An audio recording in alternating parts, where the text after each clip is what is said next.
Hi, welcome from very cold New Hampshire. It was about -9 here this morning. It warmed up now, it's only about 1, so that's progress. We've got here a 2025 Genesis GV80 Coupe, as in coupe. What makes it special is the difference between this and the conventional GV80 is the slashed back, which makes it sportier and faster, I guess. Audi does it, Porsche does it, Mercedes does it. So Genesis is like, let's go with it. We're gonna slash the back of it, make it less functional, and that's what will make it sporty. All right. This one is actually a little bit more special than most of the GV80s that I've seen. This one has an electric supercharger on it. Now, other than horsepower increases from 375 to 409, Genesis hasn't provided me with any technical details on how the system works. Between us ladies here, I really don't feel the extra power in the way it drives, but I haven't really been pushing it, nor have I really put it into a sport mode, just because it's been just cold and the roads were bad and there's a lot of traffic. So I'll work on that, and maybe I'll update in the post. But as of right now, the electric supercharger is not blowing me away. Other differences between this car and a conventional GV80 is that it has bigger 22-inch wheels, and it's got quad tailpipes over here, which you probably don't see because the car is still in the garage. And really, that's about it. Inside, there's a carbon fiber trim. That said, like a lot of the new Genesis models, or just about all of them, it is a great looking vehicle, and things only get better once you get into it. Let's start with the back seat, because it is unusual. It is power controlled. It slides forwards and backwards using power, and it reclines also on power, both sides. This is the button that folds it flat. And it's got cool red seat belt. It nicely tucks away over here. It's got cool seat belts, and the whole trim is really nice. The back seats over here are ventilated and heated, but no massage in the back seat. Actually, no massage in the front seat either.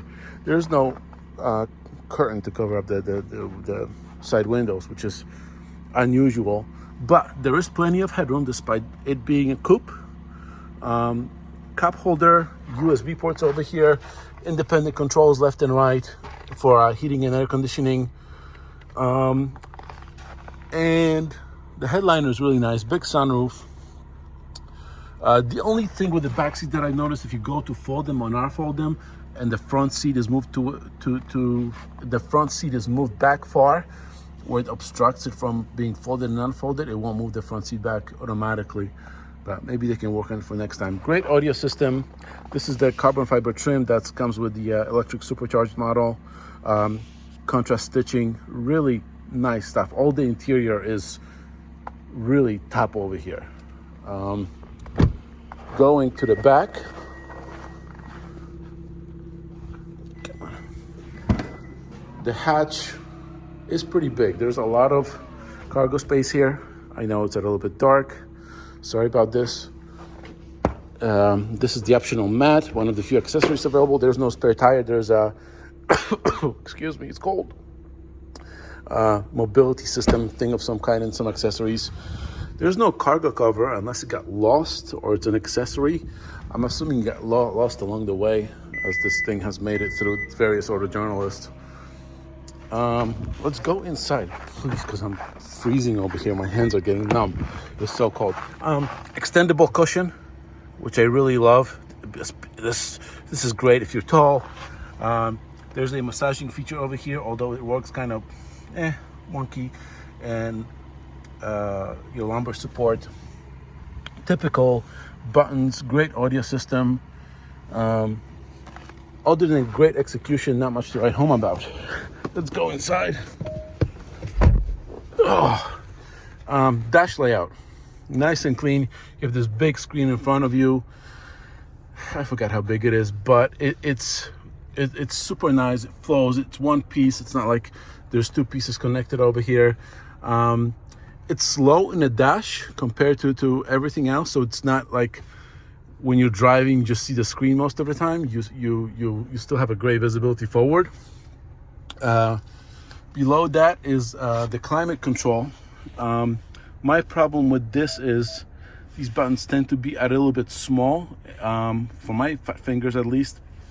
And when you're driving, you have to look down to find the right setting. Sometimes, and maybe this is adjustable, but when you turn the ignition off and you turn it back on, or the engine, it doesn't remember what settings you had before. So it doesn't remember that you had heated seats or heated steering wheel on. You have to turn it on independently after that. Buttons over here, they basically call up what you want to listen to. I gotta lower the radio so we don't get pulled for, copyright infringement or whatever. And it's really nice and simple to use. The home feature, you go to set you here, and you have a lot of just the straight up menu that you can pull up forward. Here is your essentials. Your vehicle is idling, so it'll turn off in an hour. It needs an oil change. That just popped up as I was driving. And your basics. It's 23 degrees now. This is up from -9 this morning, which is huge. Some things I like that I can't show you because it's daylight out, but you see that light indicator? This is illuminated at night. It's such a tiny little feature, but it makes a big difference to me, because it shows that someone is paying attention. The whole interior is illuminated nicely but subtly. The mood lighting doesn't really stick out at you that says, "Hey, I'm light." It's just like it's a shadow. These air vents, Mazda is one that does it, and usually when you move this, the whole thing moves. But here they set it up so that this trim piece stays even, and only this piece moves and directs the air appropriately. And you can move it side to side as well. Again, shows that someone is paying attention. You're not disrupting the line. The line is still there. You're just changing the way airflow goes. And the fan itself, it has, in automatic, it has 3 different speed modes. But it is quiet. Even at its loudest, it is relatively quiet. Again, this is not a trivial thing to do in cars. Diverting the air and to keep them quiet. It takes some engineering to do. It's got a little fragrance feature on it to spruce up the interior. My only thing at night is these knobs are nicely illuminated. These are not. Only the red and blue is illuminated. So you sort of have to take a look down and see what you're adjusting. Moving over here, you got more options for your screen over here. Home, menu, back, that sort of thing. Over here, aside from my garage opener, you got 3 different things. 3 knobs. One is this menu knob that allows you, if you can use your touch screen, or you can use this like an iDrive kind of a knob, whatever. The second one is your shifter, and the third one is your driving modes. Half the time where I want to go, when I stop and I want to go from drive to reverse, I end up grabbing this knob because when my arm is over here, it just sort of falls more naturally.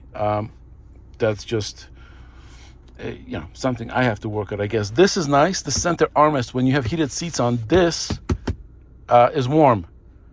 This is the greatest feature you didn't know you couldn't live without. Opening it is actually really small inside. I'm assuming there's air ducts and drivetrain and everything else down below it, so the center armrest is kind of small.